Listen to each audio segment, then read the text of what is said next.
चले आगे बढ़े ना। आज आपके एग्जाम के लिए ईवीआई चैप्टर पर चर्चा होने जा रहा है, नहीं इसलिए यथासंभव सो जाइए।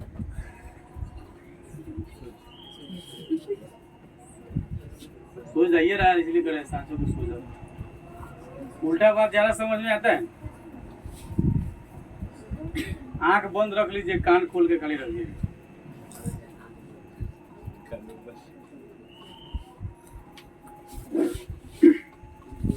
आज हम लोगों का चर्चा होगा भारत में राष्ट्रवाद, ठीक ना। चर्चा का विषय है भारत में राष्ट्रवाद, ठीक है। हिस्ट्री के तहत हम लोग चर्चा कर रहे हैं। कभी पढ़ेंगे हिस्ट्री, इतिहास, समझे, जिसमें घटित घटना का चर्चा किया जाता है ना, उसी को इतिहास कहते हैं। हम लोग अपनी भाषा में कहते हैं ना, इति माने इतिहास माने कहानी। जिसमें बीती हुई कहानी की चर्चा हो उसी को इतिहास कहते हैं। यानी कि घटित घटना का जिसमें वर्णन हो, मतलब बीत गए जो समय उसी में ना घटना घटा है, तो घटित घटना का जिसमें वर्णन हो ना, उसी को इतिहास कहते हैं। ये आप लोग याद रखिएगा। अब टॉपिक है भारत में राष्ट्रवाद, ठीक ना। टॉपिक क्या है? भारत में राष्ट्रवाद। एकदम युवा की तरह रहिए। इतिहास पढ़ने वाला आदमी सब युवा होता है। ऐसे कहने के लिए तो कुंवर सिंह जो है ना, बुढ़ारी अवस्था में जो है अंग्रेज से लड़ाई कर लिया। भारत के खून जोशीला ज्यादा होता है, समझे कि नहीं। झांसी की रानी के चैप्टर आप लोग पढ़िए, खूब लड़ी मर्दानी हो तो झांसी वाली रानी। भारत का खून हमेशा उबलता हुआ रहता है। ये कैसा लोग एक क्लासे में सो जाता है, क्या कहा जाए।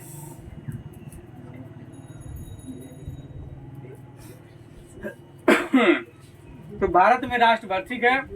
राष्ट्रवाद का शाब्दिक अर्थ होता है राष्ट्रीय चेतना का उदय होना। राष्ट्रवाद का शाब्दिक अर्थ होता है राष्ट्रीय चेतना का उदय होना, ठीक ना। राष्ट्रीय चेतना यानी कि राष्ट्र के प्रति आपके अंदर चेतना होती है, राष्ट्र के प्रति आप समर्पित है पूर्ण रूप से, ठीक है। यानी कि ऐसी राष्ट्रीय चेतना का उदय जिसमें राजनीतिक, आर्थिक, सामाजिक एवं सांस्कृतिक एकीकरण का आभास हो, ठीक ना। यानी राष्ट्रवाद का शाब्दिक अर्थ, देखिए राष्ट्रवाद का शाब्दिक अर्थ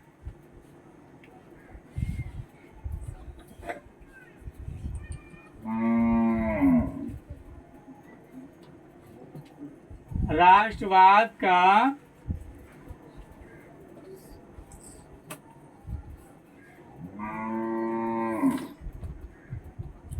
शाब्दिक अर्थ में चर्चा कर लीजिए। यानी कि राष्ट्रवाद का शाब्दिक अर्थ क्या होता है? तो राष्ट्रीय चेतना का उदय। क्या होता है? राष्ट्रीय चेतना का उदय।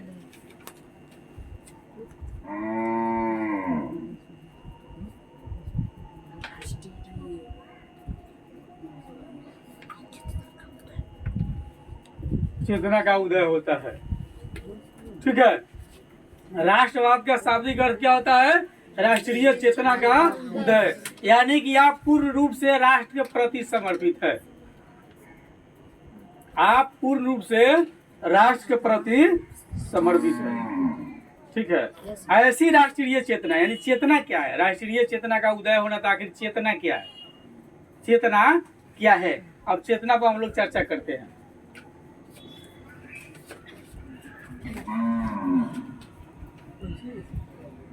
तो ऐसी राष्ट्रीय चेतना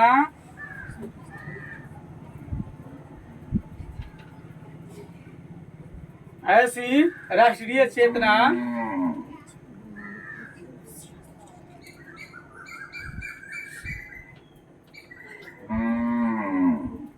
ऐसी राष्ट्रीय चेतना का उदय जिसमें राजनीतिक,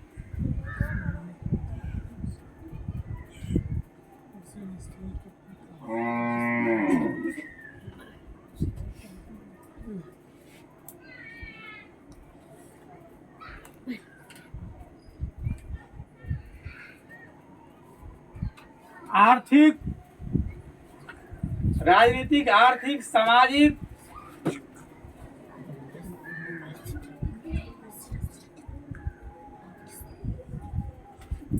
एवं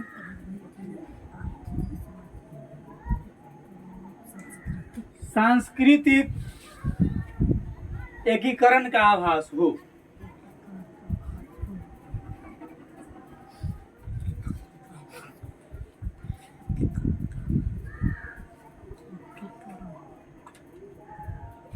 ठीक है, यानी राष्ट्रवाद का शाब्दिक अर्थ क्या होता है? राष्ट्रीय चेतना का उदय होगा। ठीक है ना। आप यानी कि तन मन से राष्ट्र के प्रति समर्पित है, उसमें राष्ट्रीय चेतना का उदय होने का मतलब है, ठीक है ना, अगर आपके अंदर राष्ट्रीय उदय जागृत होती है, राष्ट्र के प्रति आप समर्पित होते हैं, आपके मन में ऐसी भाव पैदा होती है, राष्ट्र के प्रति होती है, राष्ट्रीय चेतना अगर जागती है, ऐसी भाव आपके अंदर पैदा होती है जिसमें राजनीतिक, आर्थिक, सामाजिक और सांस्कृतिक एकीकरण का आभास हो, वह राष्ट्रीय चेतना है। वह क्या है? राष्ट्रीय चेतना है। यानी कि राजनीतिक एकीकरण, आर्थिक एकीकरण, सामाजिक और सांस्कृतिक एकीकरण। आप किसी के विरुद्ध में नहीं सोच सकते, किसी के विरुद्ध में सोचना राष्ट्रीय एकीकरण नहीं है। ठीक ना, क्योंकि इस दुनिया में सबसे विवेकशील, जैसे आप लोग पढ़ते हैं ये हनुमान चालीसा में, जय हनुमान ज्ञान गुण सागर, ज्ञान गुण सागर करने का मतलब समझ रहे हैं क्या कर रहे हैं? हनुमान जी ज्ञान और गुण के सागर है, यानी ज्ञान इतना है उनके अंदर और गुण इतना है जो सागर है, जिसकी गिनती नहीं की जा सकती है। ठीक है, यानी कि सबसे अच्छे हैं, सज्जन लोग हैं। कौन? हनुमान जी। और सज्जन किसको कहा है? सज्जन के अंदर ज्ञान होता है, सज्जन के अंदर गुण होता है। जो सज्जन नहीं होगा उसके अंदर गुण नहीं होगा। सज्जन उसको कहते हैं समाज में जो दूसरे को सुख को देखकर खुशी हो, खुश रहे, जो दूसरे को सुख को देख करके, दूसरे के वृद्धि को देख करके, दूसरे के विकास को देख करके वो खुद प्रसन्न अगर हो जाता हो, वह सज्जन आदमी है। और सज्जन आदमी में जो है ज्ञान गुण की धारणा रहती है, उसके अंदर ही जमा रहेगा। मतलब दुर्जन लोग के अंदर सही ज्ञान नहीं होता है। सही ज्ञान हो जाएगा तो दुर्जन करा रहेगा, तो सज्जन हो जाएगा। सज्जन के अंदर जो है ज्ञान और गुण पाया जाता है। ठीक ना, जैसे वर्षा अगर होता है, बारिश अगर होगी, ठीक ना, तो बारिश तो सभी जगह होगा, लेकिन उसका पानी सभी जगह जमा नहीं हो सकता है। जैसे आप यहाँ पढ़ रहे हैं, हमारी बात सभी तक जा रही है, लेकिन सभी के पास नहीं रहेगा। इन्हें करे आप खराब है, ठीक है ना, लेकिन सभी के पास नहीं रहेगा। उसी तरह ज्ञान की जो बातें होगी वो केवल सज्जन के पास रहता है। गुण किसके पास रहेगा? केवल सज्जन के पास। दुर्जन के पास वो जा ही नहीं सकता है। जिस तरह जब वर्षा होती है तो सभी जगह समान होती है, लेकिन उसका पानी कहाँ रुकेगा? पोखरा में, तालाब में, नदी से होते हुए हिंद महासागर में चला, मतलब कि सागर में चला जाएगा। सभी जगह नहीं ना रुकेगा। इसलिए ज्ञान और गुण सभी को नहीं प्राप्त होता है। और सज्जन आदमी वही है जो दूसरे के खुशी को देख करके, दूसरे के विकास को देख करके, दूसरे को वृद्धि को देख करके जो खुद खुश होता है वही सज्जन है। दूसरे के उन्नति को देखकर जो दुखी होता है वो दुर्जन है। तब आपके हनुमान जी को कहा जाता है जय हनुमान ज्ञान गुण सागर। और आपको क्या बनना, सज्जन दुर्जन अलग ही बात है। जब तक दुनिया रहेगी तब तक अच्छे बुरे लोग रहेंगे, ये समाप्त होने का चीज नहीं है। तो हम लोग की चर्चा थी ऐसी राष्ट्रीय चेतना का उदय, ऐसी राष्ट्रीय चेतना जागृत हो, पैदा हो लोगों के अंदर, ठीक ना, करा है ऐसी राष्ट्रीय चेतना का उदय, यानी कि ऐसी राष्ट्रीय चेतना जागे। एक आपके चेतना मतलब विचार, सबका विचार अलग होता है, सबका विचार अलग होता है। तो तो ऐसी राष्ट्रीय मतलब ऐसे विचार लोगों के अंदर पैदा हो जिसमें लोग जो है जिसके अंदर जो विचार जो पैदा होती है वह विचार राजनीतिक एकीकरण की बात करता हो, आर्थिक रूप से एकीकरण के, आर्थिक रूप से सबको लाभ मिले, कोई जो है इससे वंचित नहीं रहे। तो राजनीतिक एकीकरण, आर्थिक एकीकरण, सामाजिक एकीकरण, समाज में सभी को लेकर साथ चलने वाला हो, और सांस्कृतिक एकीकरण जिसके अंदर यह आभास हो, फीलिंग हो, वही सच्चा राष्ट्रवादी है। सच्चा राष्ट्रवादी कौन है? जिसके अंदर मन में यह विचार पैदा होती है, ठीक है, कि राजनीति को भी एक साथ लेके चलना है, आर्थिक में भी सबको साथ लेकर के चलना है, सामाजिक में भी सबके साथ लेना है, सांस्कृतिक में भी सबको साथ लेकर के चलना है, सबका साथ सबका विकास ना, वह सज्जन व्यक्ति का डिफिनेशन है। क्या आगे हम लोग चलते हैं, हम लोग देख रहे थे राष्ट्रवाद का अर्थ क्या होता है। तो राष्ट्रवाद का अर्थ है राष्ट्रीय चेतना, विचार, सोच, और ऐसी सोच जिसमें हम राजनीतिक, आर्थिक, सामाजिक और सांस्कृतिक एकीकरण की सोच रखते हैं। ऐसी सोच वाले लोग राष्ट्रवादी हो सकते हैं।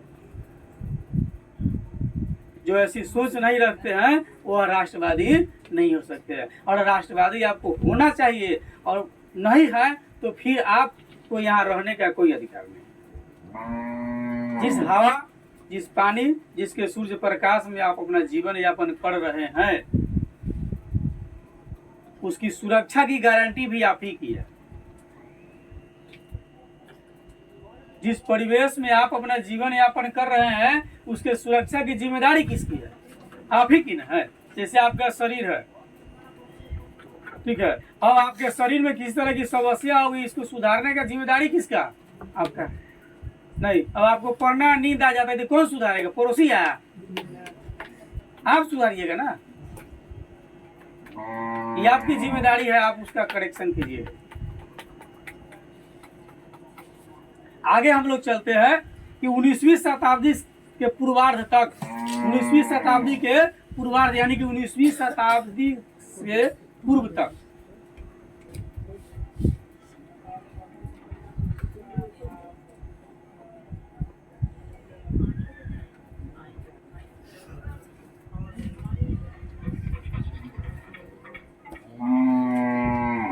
शताब्दी के पूर्व तक की हम चर्चा करते हैं।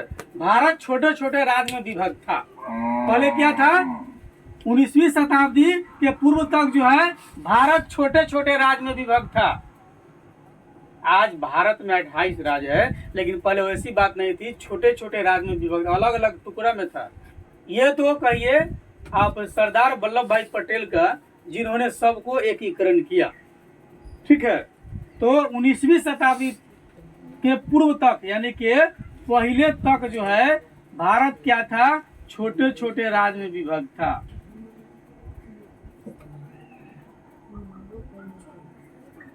छोटे छोटे राज्य में विभक्त मतलब बटा हुआ था।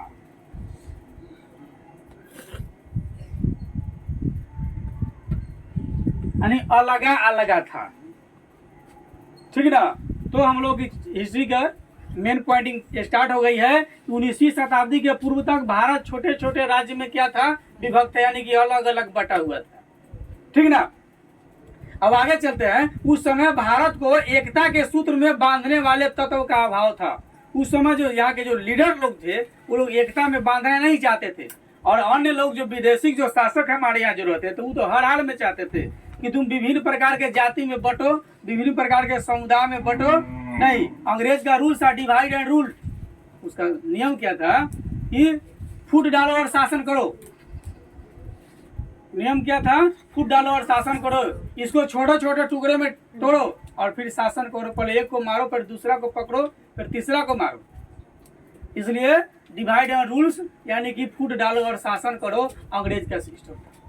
19वीं शताब्दी के पूर्वार्ध तक भारत छोटे छोटे राज्य में विभक्त था और जरूरत थी तो इस सबको एकत्रित करने की, और इसका अभाव था। किस प्रकार का कोई ऐसा लोग नहीं था जो इसको एकत्रित कर सकता है।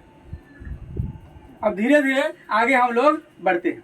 तो उस समय भारत को एकता के सूत्र में बांधने की जरूरत थी। कब? 19वीं शताब्दी में। भारत जब छोटे छोटे राज्य में बटा हुआ था तो सबका विचार अलग अलग था। नहीं, अब अंग्रेज से लड़ना है, कोई कहता हम लड़ेंगे, कोई कहता हम नहीं लड़ेंगे। तुमको लड़ना है लड़ो, हमको नहीं लड़ना है। तो जरूरत किस चीज की थी? भारत को एकता के सूत्र में बांधने की।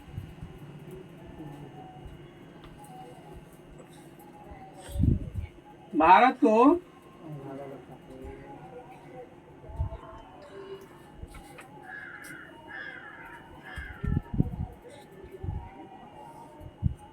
एकत्रित करने की, यानी कि सभी राज्यों को एक साथ मिलाने की आवश्यकता थी। ठीक है। समान न्याय व्यवस्था का अभाव था और न्याय व्यवस्था भी सबका अलग अलग था। जैसे अलग अलग क्या, पहले जो है लोग राजतंत्र था। क्या था अपने यहाँ? राजतंत्र। राजतंत्र का मतलब राजा का शासन। ठीक है। जैसे हम लोग जिस क्षेत्र में रहते हैं, तो इस क्षेत्र के जैसे मान लीजिए कि शिवहर, तो शिवहर का राजा अलग होगा, मधुबन का अलग होगा, मोतिहारी का अलग होगा, ठीक ना, बेतिया का अलग होगा, सबका अलग अलग दरबार होगा, सीतामढ़ी का अलग होगा, और सबका नियम अलग अलग है। यानी कि शासन व्यवस्था जो है, न्याय की व्यवस्था सबकी अलग अलग थी।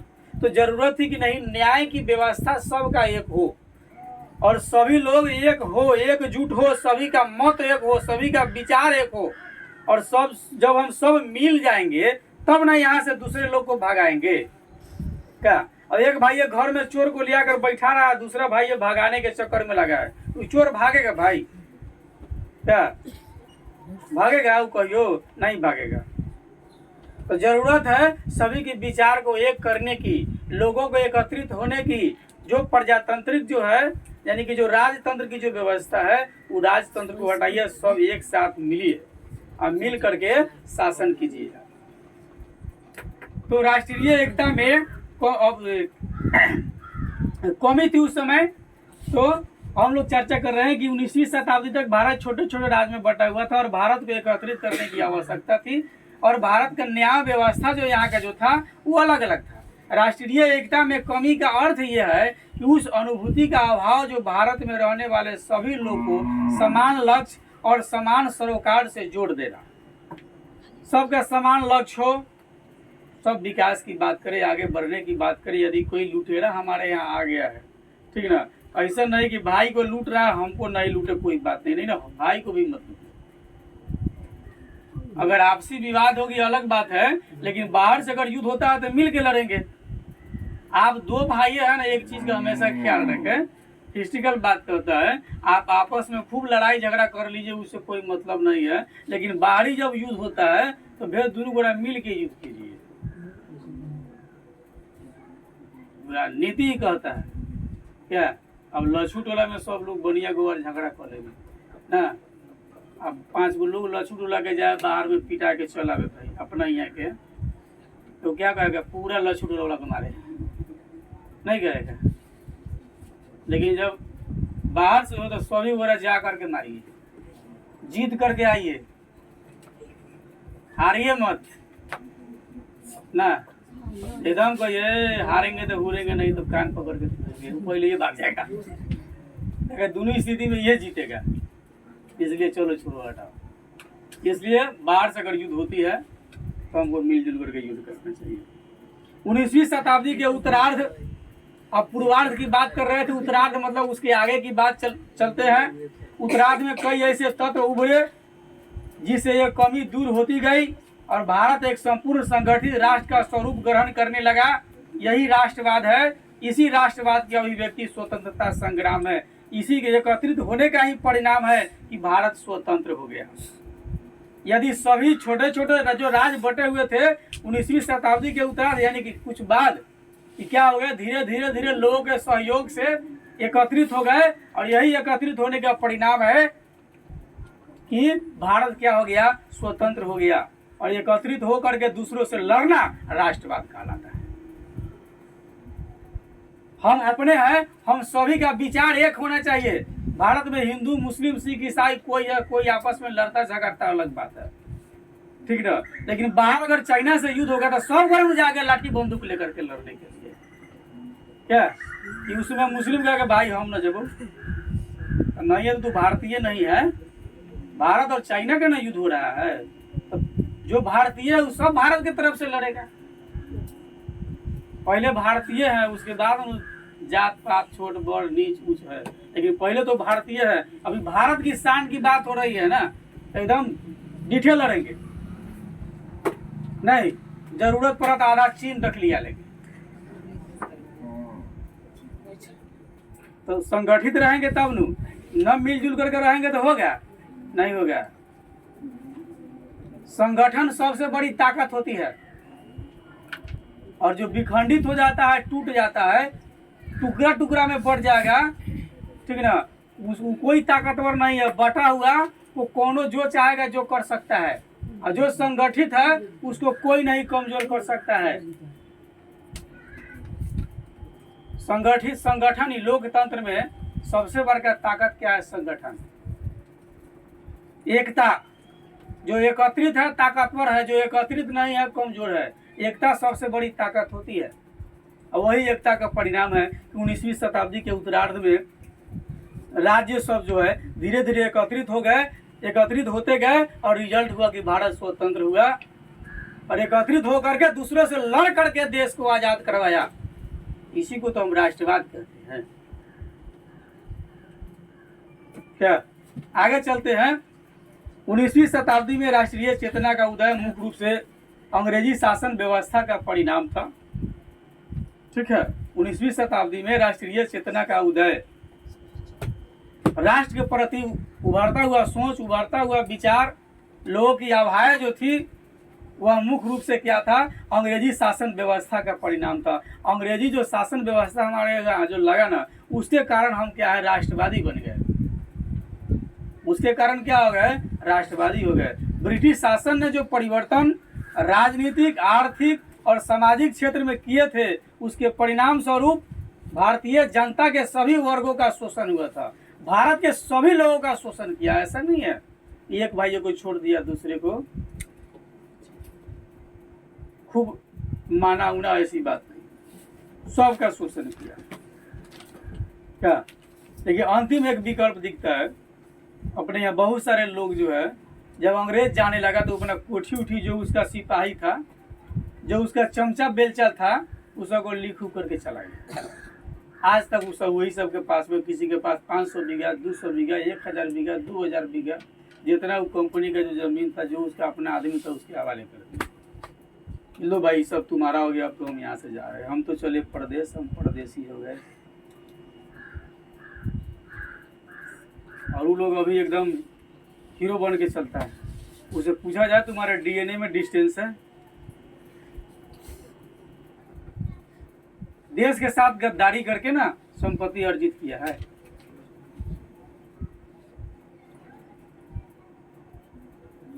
तो 19वीं शताब्दी में राष्ट्रीय चेतना का उदय मुख्य रूप से अंग्रेजी शासन की व्यवस्था की रिजल्ट थी, और ब्रिटिश शासन ने जो परिवर्तन राजनीतिक, आर्थिक और सामाजिक क्षेत्र में किए थे, उसके परिणाम स्वरूप भारतीय जनता के सभी वर्ग का शोषण हुआ था। ऐसा नहीं कि एक आदमी के नहीं हुआ, दूसरे का हो रहा, नहीं, सबका शोषण हुआ था। बड़े लोग, छोटे लोग, बड़े कास्ट, छोटे लोग, अमीर गरीब, सबका शोषण, जिससे जनता के बीच असंतोष की भावना ने एक व्यापक रूप ले लिया। लोग नाराज थे, और नाराज यहाँ तो चोर चोर मौसेरा भाई, ये कहावत है। जितने लोग पर जब शोषण होता था ना, ठीक ना, जैसे मान लीजिए राजन अंग्रेज आदमी है, पहला दिन 2 छप्पर कस के नीतीश को दिया ही, तीसरा दिन में इंद्रजीत को 2 छप्पर कस के दिया, चौथा दिन के बाद रविया को मारा 2 छप्पर कस के ना, 5वां दिन में नीतीश, रविया, इंद्रजीत सब एकत्रित हो जाएगा, मारेगा सब को, एक नीचे पर खींच के। सोई हो गया भारत के साथ। सब लोग पहले से क्या था? बटा हुआ था। अंग्रेज क्या किया? जो छोटे छोटे जो राज था न, तो पहले एक राजा को मारा पीटा, उसका संपत्ति हड़प लिया। उसके बाद में कुछ दिन के बाद उस राजा को भी मारा पीटा, संपत्ति हड़प लिया। उसके बाद में कुछ अन्य राजा को भी मारा पीटा, उसका संपत्ति हड़प लिया, उसको अपने अधीन में बना लिया। ठीक है, अब इस तरह से करते करते अब जितना लोग को जो चोटे जब लोग चोटे जब खाता है तो अकिल बढ़ता है। तो जितना लोग जो सताया हुआ जो लोग था, सब क्या हो गया? धीरे धीरे क्या होने लगा? एकत्रित होने लगा। वो बुझ गया, रे सब अलग अलग रहेंगे ना तो सब कोई छीन लेगा, किसी को नहीं छोड़ेगा। अब सब गोरा एकत्रित हो जाओ, ठीक है। और ऐसा लोग सोचा कब, जब भारत पूर्ण रूप से गुलाम हो गया तब, पहले नहीं सोच पाया, पहले नहीं सोच, अगर पहले सोचता था गुलामी नहीं होता, पहले सोचता तो गुलाम होने की संभावना ही नहीं थी। लेकिन चलो ठीक है, देर ही सही लेकिन तंदुरुस्त है। तो जो छोटे छोटे थे सभी मिल गए और मिल करके संगठित हो गए, और संगठित होकर के और राष्ट्रवाद की चेतना जगाने लगे, राष्ट्रवादी बात सोचने लगे, और सोचने लगे किसी तरह से हम लोगों को एकत्रित हो जाना है। लोग असंतोष थे अंग्रेज के शासन से, अंग्रेज का जो शासन व्यवस्था था उसे परेशान थे कौन, भारत के लोग, भारतीय सभी परेशान थे। दूसरी तरफ अंग्रेजों ने डाक और तार व्यवस्था, रेल छापाखाने, समरूप प्रशासनिक व्यवस्था आदि का विकास भी किया। ठीक है, अंग्रेज जो है हमारे यहाँ क्या किया, डाक की व्यवस्था कौन किया, अंग्रेज किया। ठीक है, तार व्यवस्था कौन किया, अंग्रेज किया। रेल की व्यवस्था कौन किया, अंग्रेज किया। छापाखाने कहाँ से हुआ, अंग्रेज के द्वारा सबसे पहले चीन में पेपर का निर्माण हुआ। समरूप प्रशासनिक व्यवस्था, प्रशासन की जो व्यवस्था है सभी जगह समान रहेगी, ऐसा किसने किया, अंग्रेज ने। यद्यपि इसका विकास एक सुचारू प्रशासन चलाने की दृष्टि से किया गया था, तथापि इन सभी ने राष्ट्रीय चेतना के उदय में महत्वपूर्ण भूमिका निभाई। और राष्ट्रवाद के उदय के कारण क्या थे, तो हम लोग झलक देख रहे थे कि भारत में राष्ट्रवाद क्या है। अब पहला हम लोग स्टेप कर रहे हैं,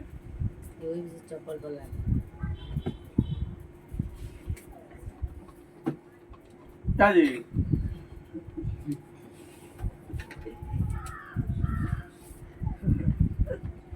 सही कहल जाए,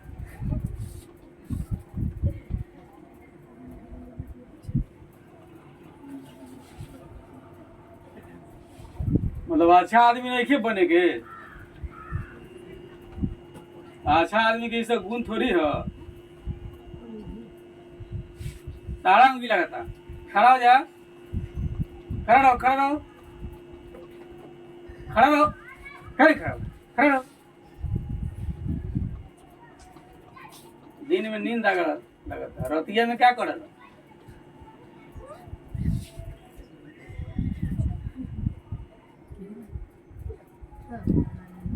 नहीं, ठीक है, ठीक है। राष्ट्रवाद के उदय के कारण, भारत में राष्ट्रवाद का उदय विविध शक्ति और कारणों के संयोग का परिणाम था, जिसे निम्नलिखित वर्गों में बांटकर हम अध्ययन प्राप्त कर सकते हैं और देख करके समझ सकते हैं। पहला कारण था राजनीति कारण। भारत में राष्ट्रवाद के उदय के कारण पहला कारण क्या था, राजनीति कारण।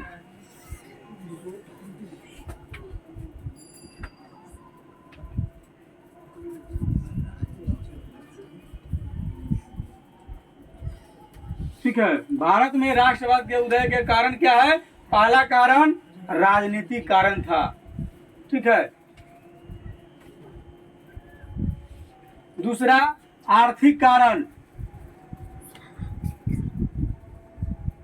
दूसरा था आर्थिक कारण, तीसरा था सामाजिक कारण।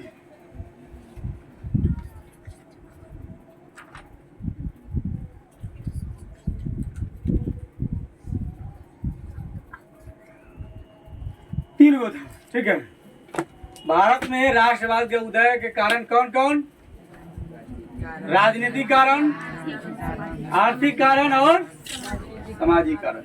और राजनीतिक कारण पर हम चर्चा करेंगे कि राजनीति के साथ क्या हुआ कि भारत के लोग राष्ट्रवादी हो गए। ठीक ना, राजनीति में क्या हुआ कि भारत के लोग क्या हो गए, राष्ट्रवादी हो गए, एकत्रित हो गए, संगठित हो गए। ठीक ना, ये सोचना पड़ेगा कि क्या हुआ कि एकत्रित हो गए। फिर बैठ गए, खड़ा रहो।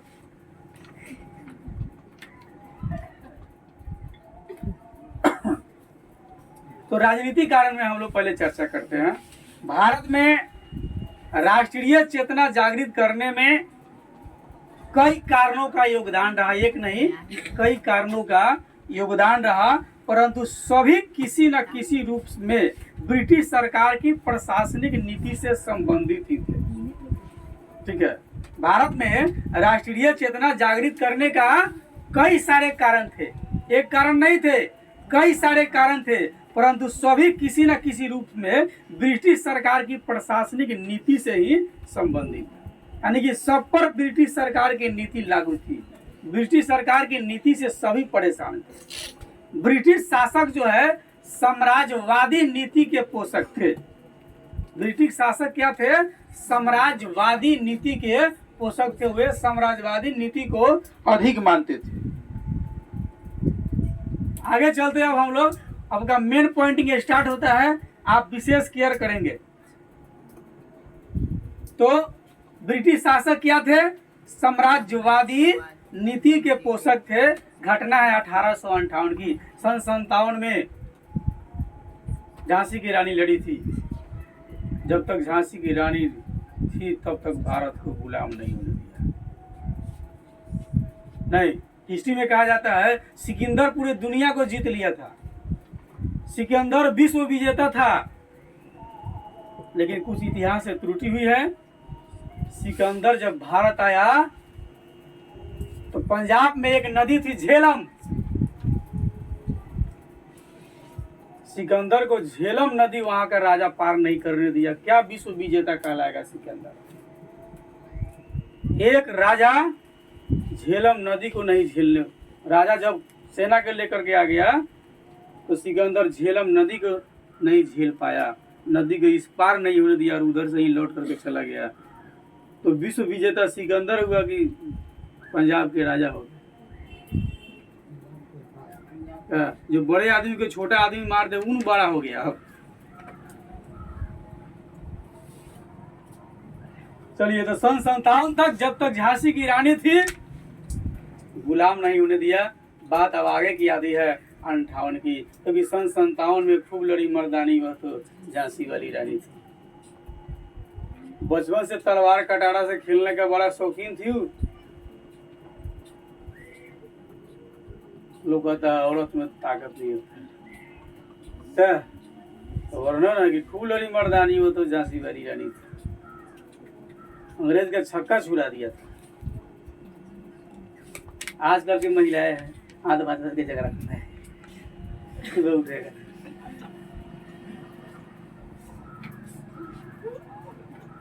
अब आगे की घटना 57 के बाद झांसी की रानी जब मारी गई वो अलग की बात है। अब उससे आगे हम अगली स्टेप पर चलते हैं। सन 58 की बात है, क्योंकि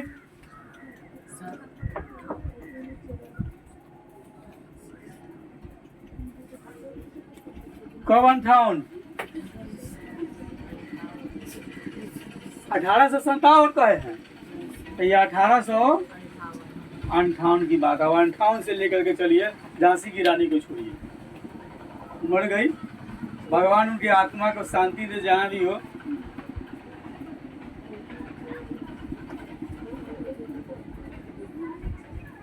अरे जादव जी का हिलो तरह ढिलो तरह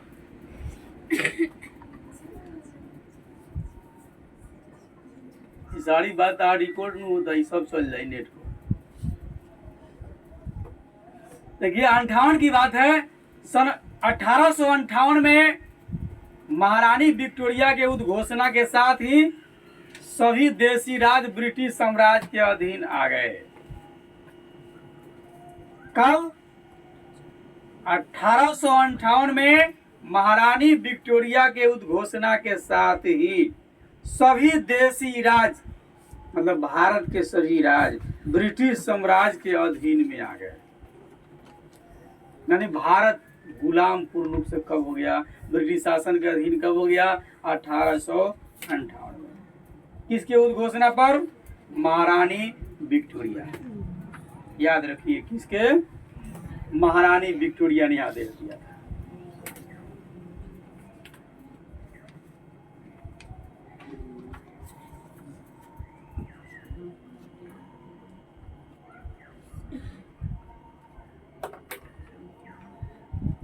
सन 1858 में महारानी विक्टोरिया के उद्घोषणा के बाद भारत के सभी राज्य ब्रिटिश शासन के अधीन हो गए। यानी क्या हो गए? अब पूर्ण रूप से गुलाम हो गए। कब? 1858। इस घटना ने कुछ हद तक भारत को एक राष्ट्रीय स्वरूप प्रदान किया। उसके बाद भारत में राष्ट्रीयता की लहर आई, लोग छलमलाने लगे, परेशान होने लगे। उसके बाद भारत में राष्ट्रीयता की लहर आई। अब देखा यहाँ के जो लोग हमरो न चलने दे रहा है, तारो न चले देता, साफ सब लोग ले गई। उसके बाद भारत में राष्ट्रीयता की लहर आई, जिसको कुचलने के लिए सरकार ने कई दमन चक्र चलाया। जो भी लोग फड़फड़ा है, डालो इसको, पकड़ो, डालो जेल में, इसको बैठ के खिचड़ी खाएगा। अंग्रेज लोग पकड़ करके ले जाता, मारता था, गिन भी नहीं करता था, इतना मारता था, इतना मारता था कि गिनता उनता नहीं था। हो सकता है उसके मार से आप स्वर्ग सिधार भी जाइएगा, अब कोनो पूछने भी नहीं आएगा।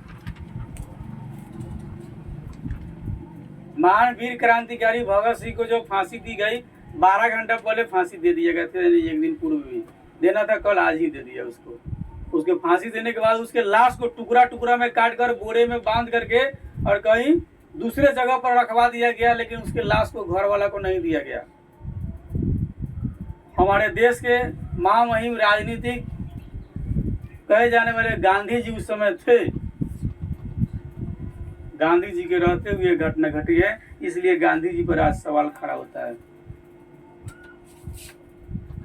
एक पिता के 5 लड़के होंगे, जरूरी नहीं है कि 5 लड़का एक ही समान होगा, उसमें कोनो बदमाश भी हो सकता है। ऐसा नहीं है बदमाश ज्यादा हो जाएगा तो कहिएगा ये हमारा बेटा नहीं है।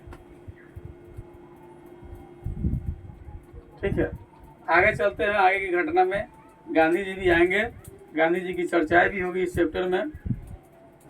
तो 1898 में महारानी विक्टोरिया के उद्घोषणा के बाद सभी देश के राज्य जो है ब्रिटिश शासन के अधीन हो गए। इस घटना से कुछ हद तक भारत में राष्ट्रीय एकीकरण भी हुआ।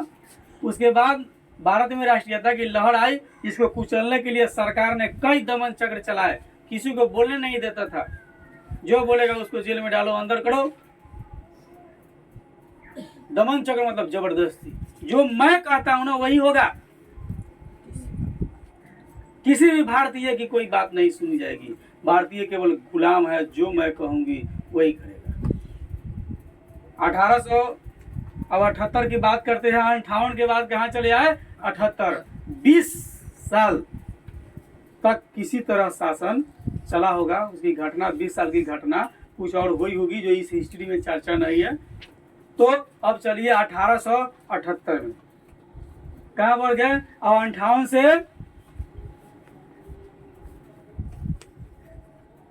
1878 में आ जाइए। 20 साल किसी तरह शासन हुआ। 1878 में तत्कालीन वायसराय लॉर्ड लिंटन, 1878 में वहां की वायसराय थी लॉर्ड लिंटन। यहाँ की वायसराय, ब्रिटिश वायसराय कौन थी? वायसराय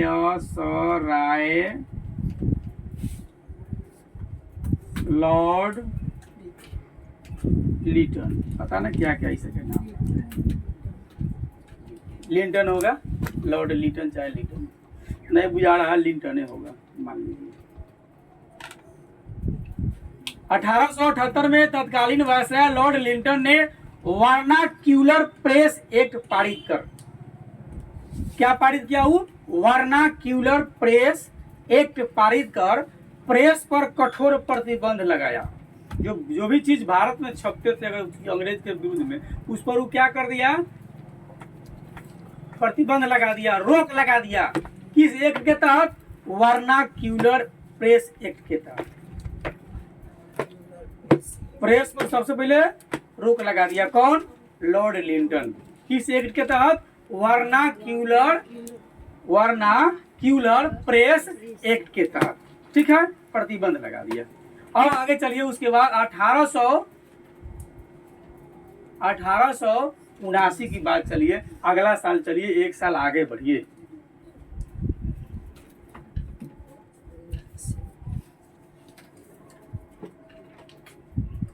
क्या कितना है? इसमें आर्म्स एक्ट के द्वारा भारतीयों के लिए अस्त्र शस्त्र रखना गैर कानूनी घोषित कर दिया गया।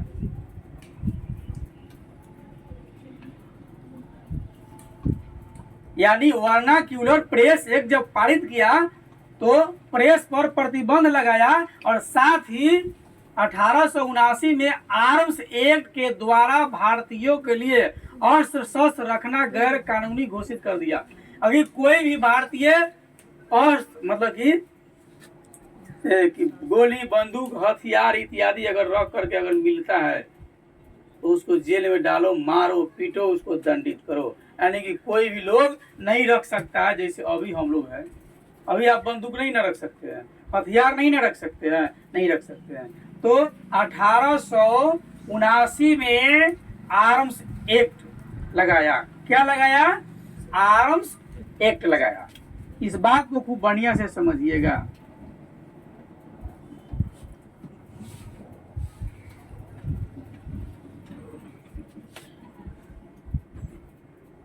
एक कानून लाया आर्म्स एक्ट,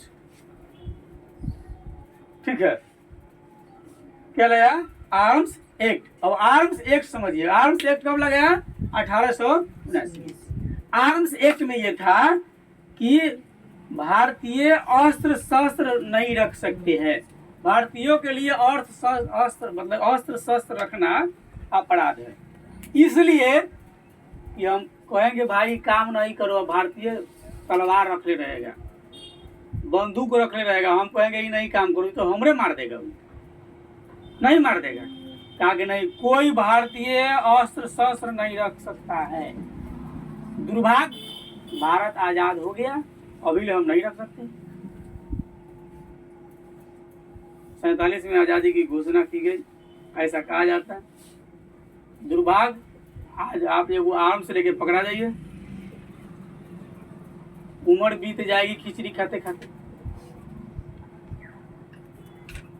हमको लगता है वो वाला एक्ट जो था, वही वाला एक्ट लिया करके भारत के संविधान में सेम के सेम बैठा दिया गया है कि कोई आर्म्स नहीं रख सकता है, यानी कि हथियार नहीं रख सकता है। भारत आजाद हो गया लेकिन अब वही नहीं रख सकते हैं। सोचिए, सोचनीय बात है। तो आजाद हो गया तो अब तो रख सकते हैं ना। अब अगर नहीं रख सकते तो नियम तो वही है। नियम कौन है? वही वाला ना है कि आजो हथियार नहीं रख सकते हैं। हम हथियार रखेंगे, ऐसा थोड़ी है कि हथियार जो रख ले जरूरी है कि क्रिमिनल होगा। कुछ लोग शौक से रखा होगा, अपनी सुरक्षा के लिए रखा। हथियार रखना विशेष कोई गुनाह नहीं है, आप उससे अपनी सुरक्षा के लिए रख सकते हैं। आर्म्स को अपनी सुरक्षा के लिए आप रख सकते हैं, आप उसका दुरुपयोग ना करें।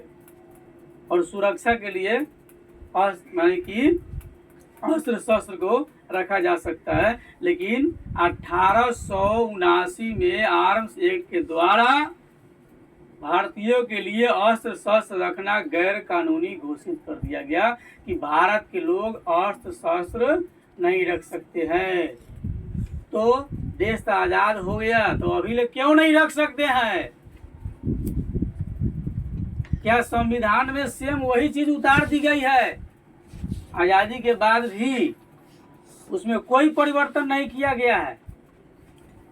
अलाउ करो नहीं, सब रख सकता है अपनी सुरक्षा के लिए। तो ये तो अंग्रेज का सिस्टम था कि भारतीय अस्त्र नहीं रख सकते। तो भारतीयों को क्या कर दिया? खाली और शस्त्र है नहीं है, अस्त्र शस्त्र जब मन करेगा तो उठा के ले जाकर 2 डंडा मारेगा, हिल रहा है रे, हीरो बनता है। और शस्त्र रखने रहेगा तो उठाने जाएगा तो एक बार छेप देगा। अगर बड़का तेज बन गया तो अंग्रेज है तो क्या हो गया? क्या उसी को 2 जबर मार के सीधा करके भेज देगा? तो कहा कि नहीं, पहले ही सब अस्त्र शस्त्र हटा दो। कोई भी भारतीय अस्त्र शस्त्र नहीं रखेगा, यह गैर कानूनी है। यदि कोई रखता हुआ पकड़ा जाता है तो संवैधानिक दृष्टि से उसके ऊपर कानूनी कार्रवाई की जाएगी। तो पहले प्रतिबंध लगा। और ये 1883 में इलवर्ट बिल पारित हुआ।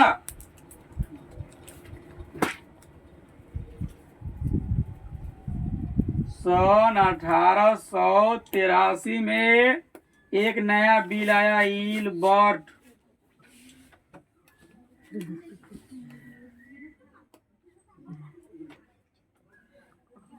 1883 में आया इलबर्ट बिल।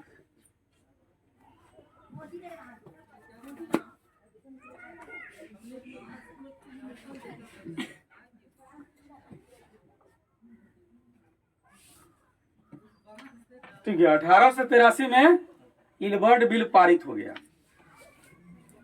तो इलबर्ट बिल जो है राष्ट्रवाद को बल दिया।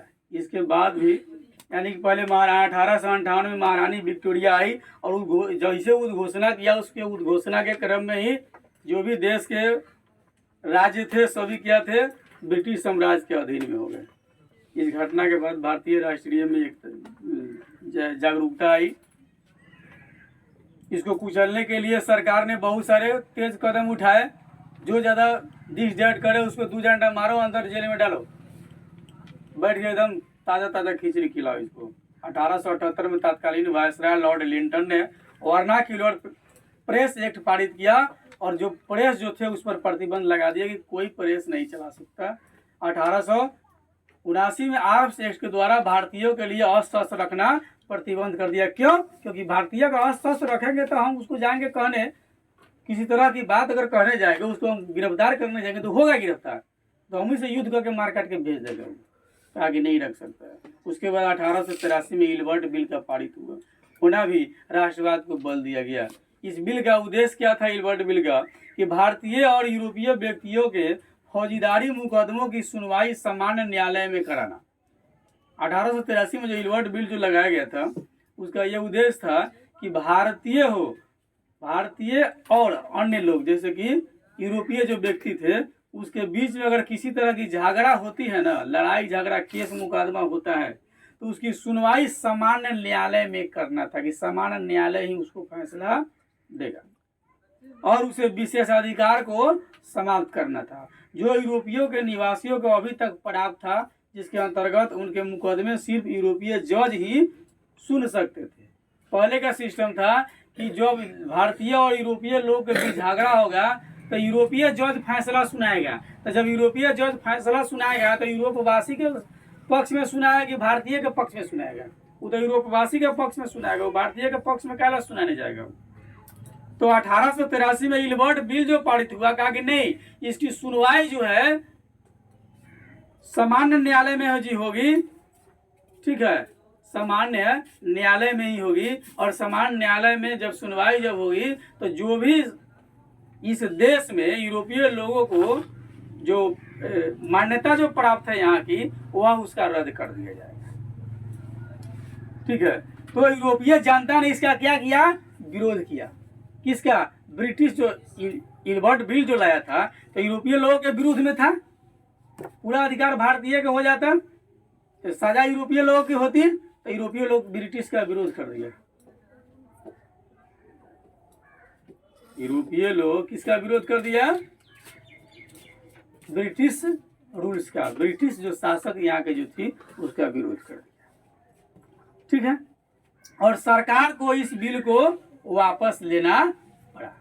सरकार को इस बिल को वापस लेना पड़ा और सरकार ने इस बिल को क्या कर दिया? वापस कर दिया। इसी तरह अब 1899 में आ जाइए। अब आइए 1899 की घटना पर चर्चा कर लीजिए।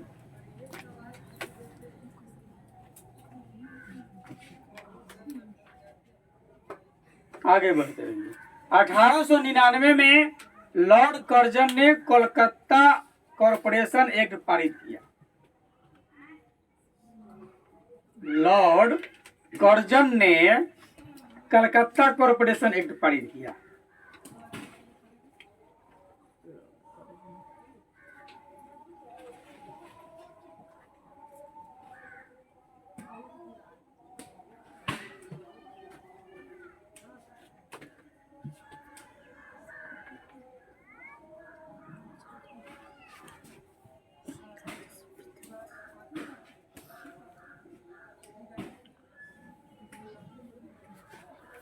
ठीक है, तो 1899 में लॉर्ड कर्जन ने कलकत्ता कॉरपोरेशन एक्ट पारित किया। आपसे पूछते हैं कौन है ना कि कलकत्ता एक्ट पारित कौन किया? लॉर्ड कर्जन ने। कब किया? 1899 में। इलवर्ट बिल कब लागू हुआ? 1883 में। किसके विरुद्ध में? यूरोपियों के विरुद्ध में, ठीक ना। इसका विरोध कौन किया? यूरोपवासी। शासन किसकी थी? ब्रिटिश सरकार की। ब्रिटिश सरकार ने इलवर्ट बिल को वापस ले लिया। क्यों ले लिया? क्योंकि इसमें ये रूल्स, इलवर्ट बिल में यह नियम लागू किया गया था कि इसकी सुनवाई जो है सामान्य न्यायालय में होगी और जो भी यूरोपवासियों को भारत में मान्यता प्राप्त है उसको हमेशा हमेशा के लिए रद्द कर दिया जाएगा। यूरोपवासी ने ब्रिटिश रूल का विरोध किया और ब्रिटिश शासक ने जो है इसको वापस ले लिया। उसके बाद 1899 में लॉर्ड कर्जन ने कलकत्ता कॉरपोरेशन एक्ट पारित किया। इस एक्ट में क्या था कि जिसमें नगर पालिकाओं में जो है निर्वाचित सदस्यों की संख्या में कमी और गैर निर्वाचित सदस्यों की संख्या में वृद्धि की गई। यानी कि कलकत्ता कॉरपोरेशन एक्ट के तहत यह हुआ कि नगर पालिका में निर्वाचित सदस्यों की संख्या में जो जीता हुआ लोग था उसकी संख्या घटा दी गई, ठीक है, और गैर निर्वाचित सदस्यों की संख्या वृद्धि कर दी गई। जो न जीतल था उसकी संख्या बढ़ा दी गई, ठीक है। उसके बाद तो जब घटा बढ़ा दिया तो जीतल जो कैंडिडेट है न जीता है तो सरकार किसी तरह वहाँ उसकी गिर गई। फिर वहाँ के भी शासन प्रभुता चला गया विदेशी के हाथ में। अब 1904 में चलाइए। इसके बाद आगे बढ़िए, सन 1904 की घटना पढ़ लीजिए। 1904 में क्या हुआ? सन 1904 में विश्वविद्यालय अधिनियम द्वारा 1904 में क्या अधिनियम आया? विश्वविद्यालय अधिनियम। 1904 में कौन अधिनियम लगाया?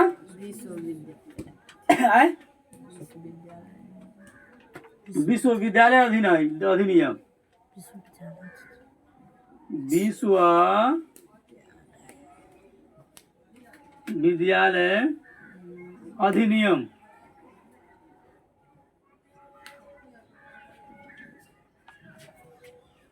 लागू हुआ। कब? 1904 में। विश्वविद्यालय अधिनियम कब लागू हुआ? 1904 में हो गया, ठीक है। तो इसके द्वारा क्या हुआ कि विश्वविद्यालयों पर सरकारी नियंत्रण बढ़ा दिया गया। क्या हो गया? सरकारी नियंत्रण बढ़ा दिया गया, ठीक है। एक मिनट,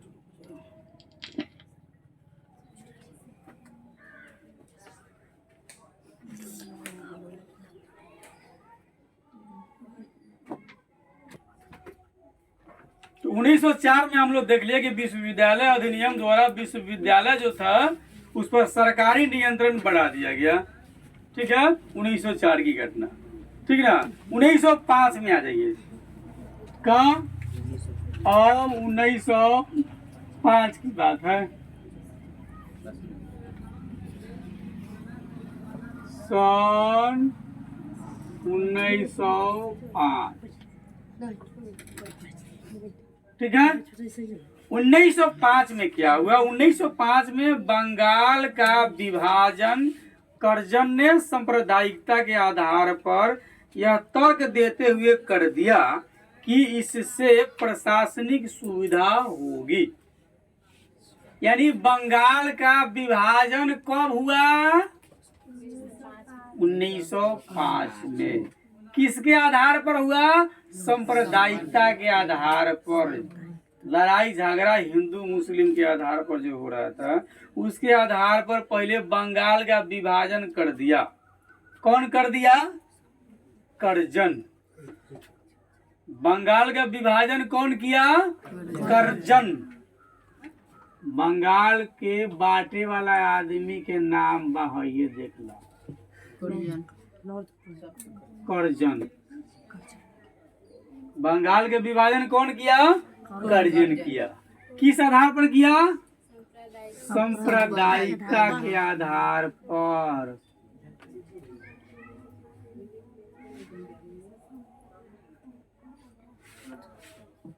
यानी दो समूहों के बीच लड़ाई झगड़ा के आधार पर कर दिया कि दोनों को अलग कर दिया जाए, बंगाल को अलग और भारत को अलग। एक अलग क्षेत्र बनाया जाए जिसको बंगाल नाम दिया गया और इधर भारत, कि दोनों को अलग कर दिया किस आधार पर? सांप्रदायिकता के आधार पर कि जब दोनों अलग हो जाएंगे तो शासन व्यवस्था ठीक ठाक रहेगी, दोनों के बीच में लड़ाई झगड़ा नहीं होगा। तो बंगाल का विभाजन कब हुआ? किधर ऐसे कैले रहिए ना, ना कहिए तब तब कहिए ना 1905 में। तो बंगाल का विभाजन 1905 में हुआ। किसके द्वारा? कर्जन के द्वारा। किस लिए? सांप्रदायिकता के आधार पर किया गया। बड़ी चोर है, उधर के बढ़ जाता है। आगे चलिए। इससे भारतीयों में काफी रोष पैदा हुआ। भारत जब बंगाल का विभाजन कर्जन कर दिया तो भारत के लोग बहुत गुस्से में हो गए, बहुत नाराज हुए कर्जन पर, बहुत नाराज हुए ब्रिटिश शासक पर। का देश हमारा आके बांट दिया, बहुत गुस्से में हो गए भारत के लोग। किसके ऊपर? कर्जन के ऊपर। यानी बंगाल का विभाजन कौन किया? कर्जन किया। भारत के लोग बहुत गुस्सा में और राष्ट्रवादी भावना बलवती हो गई। हम लोग चर्चा कर रहे हैं ना, राजनीति कारण। इसके कारण भी लोग, बंगाल के विभाजन के कारण भी लोग राष्ट्रवादी हो गए। आगे चलकर 1911 में ब्रिटिश सरकार को इसको जो है रद्द करना पड़ा। ठीक है। राष्ट्रवादी भावना बलवती जब हो गया तो आगे चल करके 1911 में ब्रिटिश सरकार को इसको क्या करना पड़ा? रद्द करना पड़ा। और सन 1907 में ईस्वी में देशद्रोही सभा अधिनियम, सभाओं पर रोक लगाने के लिए 1910 इंडियन प्रेस एक्ट, उत्तेजित लेख छपने वाले को दंडित करने के लिए पारित कर दिया। ठीक है। ये जो एक्ट जो लगाया था विभाजन का 1911 में क्या कर दिया? भारतीयों के नजर में कहा कि भाई रद्द हो गया। 1911 में सांप्रदायिकता के आधार पर जो विभाजन जो किया था, जिस रूल के तहत कहा कि यह रूल भाई रद्द हो गया। अंग्रेज ने इसको क्या कर दिया? रद्द कर दिया। 1907 ईस्वी का देशद्रोही सभा अधिनियम 1907 ईस्वी में, जिसकी बात की बात है, 1907 ईस्वी में जो है देशद्रोही सभा अधिनियम बनाया। क्या बनाया? एक अधिनियम बनाया, देशद्रोही सभा अधिनियम बनाया। इसके तहत जो है सभाओं पर रोक लगाने के लिए नियम लगा दिया। और 1910 में इंडियन प्रेस एक्ट 1910 में जो है इंडियन प्रेस एक्ट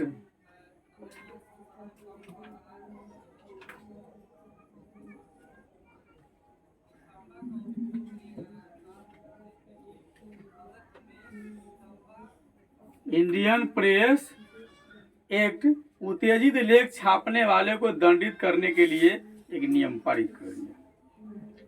ठीक ना। आगे चलिए। डलहौजी की संरचनात्मक योजना के अंतर्गत भारत में रेलवे, टेलीग्राफ लाइन एवं व्यवस्थित परिवहन व्यवस्था की शुरुआत हुई। किसके? डलहौजी के संरचनात्मक योजना के अंतर्गत।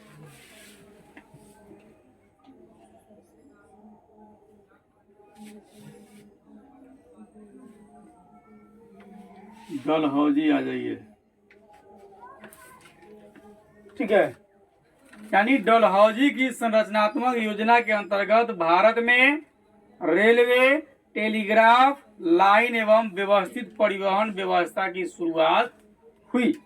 इन सबके द्वारा संपूर्ण भारत के क्षेत्र के बीच की दूरियां धीरे धीरे घटने लगी और स्थानीयता समाप्त हुई। एक केंद्र दूसरे केंद्र से जुड़ा, एक राज्य दूसरे राज्य से जुड़ा और राष्ट्रवाद के विकास में सहायक बना। यानी डलहौजी का कार्य भी राष्ट्रवाद के विकास में मददगार साबित हो गया। डलहौजी का कार्य भी राष्ट्रवाद के विकास में सहायक साबित हो गया।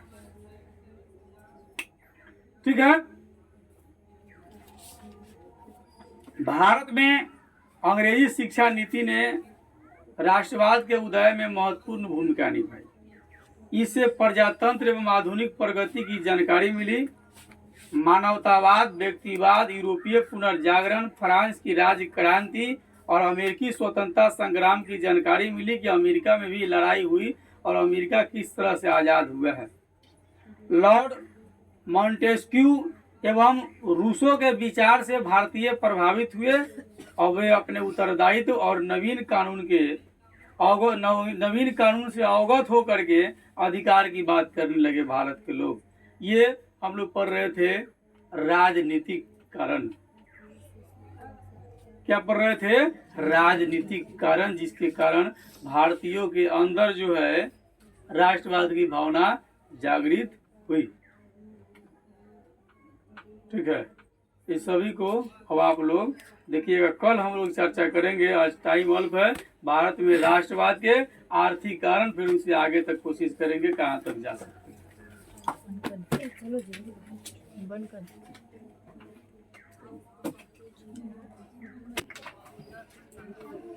रास्ते थोड़ी बना दिए।